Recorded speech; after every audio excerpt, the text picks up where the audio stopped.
സർവശക്തനായ ദൈവത്തിൻ്റെ അതിപരിശുദ്ധ നാമം അതിയായി മഹത്വപ്പെടുമാറാകട്ടെ. കർത്താവിൽ പ്രിയ ദൈവമക്കളെ, നിങ്ങൾക്കേവർക്കും ജീസസ് വോയിസ് മെസ്സേജ് എന്ന പ്രഭാത ദൈവവചന ധ്യാന ശുശ്രൂഷയുടെ പുതിയൊരു എപ്പിസോഡിലേക്ക് സ്നേഹത്തോടെ സ്വാഗതം. അല്പസമയ ധ്യാനത്തിന് ഒരു തിരുവചനം നമുക്ക് വായിക്കാം. വിശുദ്ധ യോഹന്നാൻ എഴുതിയ സുവിശേഷം അധ്യായം 20 വാക്യം 19. ആഴ്ചവട്ടത്തിൻ്റെ 1-ാം നാളായ ആ ദിവസം നേരം വൈകിയപ്പോൾ ശിഷ്യന്മാർ ഇരുന്ന സ്ഥലത്ത് യഹൂദന്മാരെ പേടിച്ച് വാതിൽ അടച്ചിരിക്കെ യേശു വന്ന് നടുവിൽ നിന്നുകൊണ്ട് നിങ്ങൾക്ക് സമാധാനം എന്ന് അവരോട് പറഞ്ഞു. കർത്താവിൽ പ്രിയരെ, നാം വായിച്ചു കേട്ട വിശുദ്ധ യോഹന്നാൻ എഴുതിയ സുവിശേഷം 20-ാം അധ്യായം 19-ാം വാക്യം യേശു കർത്താവ് മരിച്ചടക്കപ്പെട്ട് 3-ാം ദിവസം ഉയർത്തെഴുന്നേറ്റതിന് ശേഷം സംഭവിച്ച ഒരു കാര്യമാണ്.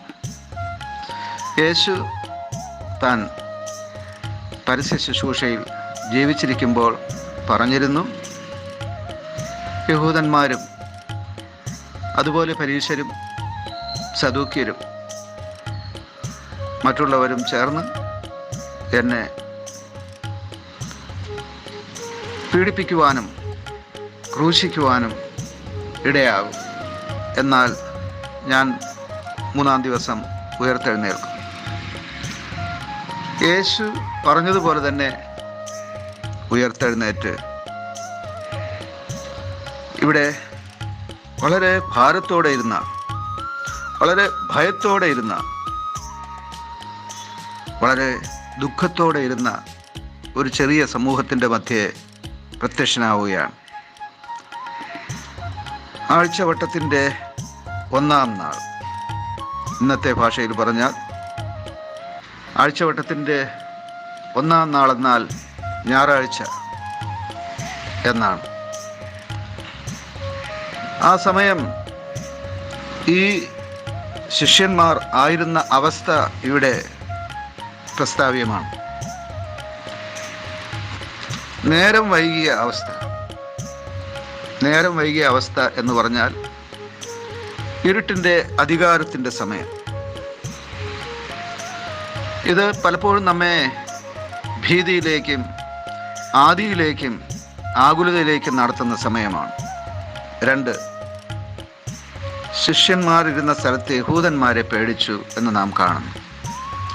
ഈ ശിഷ്യന്മാർക്ക് ഇപ്പോൾ ഭയം ഗ്രസിച്ചിരിക്കുകയാണ്.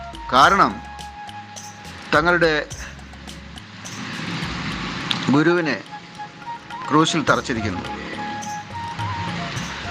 യേശു ഉയർത്തെഴുന്നേറ്റത് പോലും ഈ സമയം ശിഷ്യന്മാർ അറിയുന്നില്ല. എന്നാൽ യേശുവിനെ കുരിശിൽ തറച്ചു എന്ന് അവർക്കറിയാം. യേശുവിനെ കുരിശിൽ തറച്ചവർ ഇനി അവൻ്റെ ശിഷ്യന്മാരെ ആകും പിടിക്കുക. ഞങ്ങളെയും അവർ ഉപദ്രവിക്കുമെന്നുള്ള ആ ഭയം, അത് പ്രാണഭയം എന്ന് പറയാം.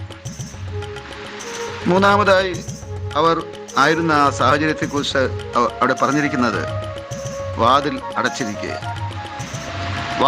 അടച്ചിരിക്കുന്ന അനുഭവം. വാതിൽ തുറക്കുവാനായിട്ട് സാധ്യമല്ല.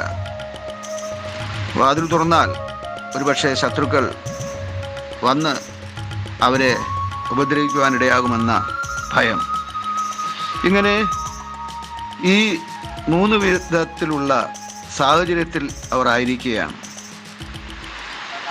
ആ സാഹചര്യം വളരെ വേദനാജനകമാണ്. ഈ വേദനാജനകമായ അനുഭവത്തിൽ, പ്രാണഭയത്തിൽ അവർ ഇരുട്ടിൻ്റെ അധികാരത്തിൻ്റെ ശക്തിയിൽ ഒന്ന് പുറത്തിറങ്ങുവാൻ കഴിയാതെ വാതിലടച്ചിരിക്കുന്ന സമയം ഇതാ ഒരത്ഭുതം നടക്കുകയാണ്. എന്താണ് ആ അത്ഭുതം?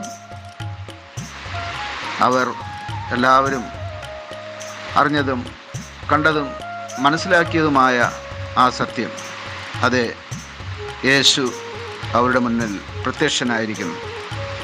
യേശു വന്ന് നിന്നുകൊണ്ട് അവർക്ക് സമാധാനം അരുളുകയാണ്.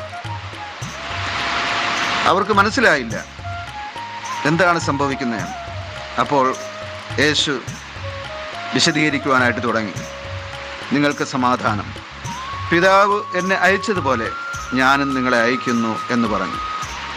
അതിനുശേഷം യേശു ശിഷ്യന്മാരുടെ മേൽ ഊതിക്കൊണ്ട് പരിശുദ്ധാത്മാവിനെ അവരുടെ മേൽ പകരുകയാണ്. അവർ യഥാർത്ഥ സമാധാനത്തോടെ കർത്താവിൻ്റെ പുനരുത്ഥാനത്തിന് സാക്ഷ്യം നൽകുകയാണ്. നാം ആയിരിക്കുന്ന സാഹചര്യങ്ങൾ ഒരുപക്ഷെ ഇരുട്ടിൻ്റെയും അതുപോലെ ഭയത്തിൻ്റെയും പുറത്തിറങ്ങുവാൻ കഴിയാത്ത അവസ്ഥയിലുമായിരിക്കാം. എന്നാൽ യേശുവിൻ്റെ സാന്നിധ്യം നമ്മെ വിടുവിക്കുവാനിടയാകും. ആമേൻ, ആമേൻ.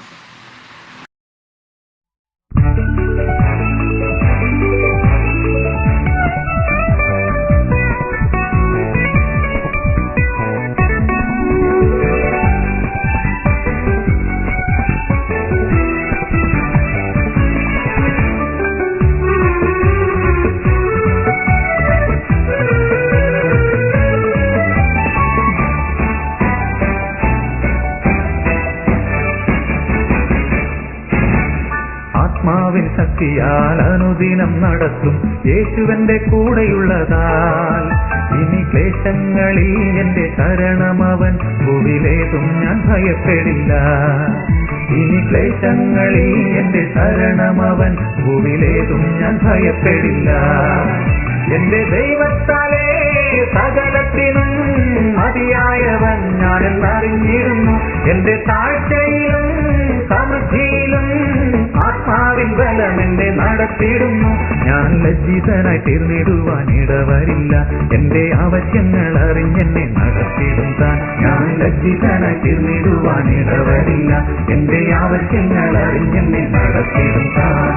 ആത്മാവിൻ ശക്തിയാൽ അനുദിനം നടത്തും യേശുവന്റെ കൂടെയുള്ളതാൽ ഇനി ക്ലേശങ്ങളിൽ എന്റെ ശരണമവൻ, ഭൂവിലേതും ഞാൻ ഭയപ്പെടില്ല. ഇനി ക്ലേശങ്ങളിൽ എന്റെ ശരണമവൻ, ഭൂവിലേതും ഞാൻ ഭയപ്പെടില്ല.